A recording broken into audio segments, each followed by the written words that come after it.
কিরে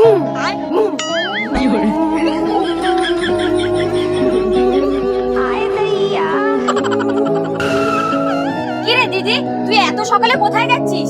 তো আবার এত ছোট ড্রেস পরে?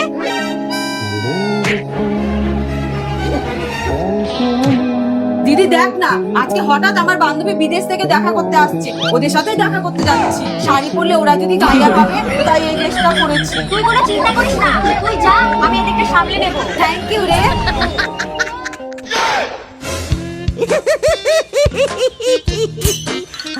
দিদি তুই খেয়ে আসবি নাকি তোর জন্য খাবার বানাবো? বৌমা তুমি এটা কি পরাছো? মা আমি। চুপ করো, যাও শাড়ি পরে আসো।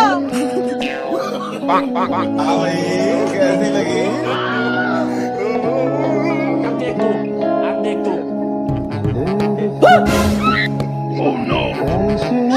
যা, কি করলি দেখ তো, কতগুলো নুন পড়ে গেল।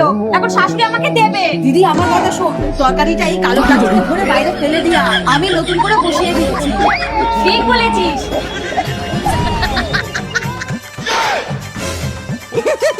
এই দিদি, তরকারিটা ফেলে প্লাস্টিকে নিয়ে আসি, যদি আবার কোনোদিনও নুন বেশি হয় তাহলে কাজে লাগবে।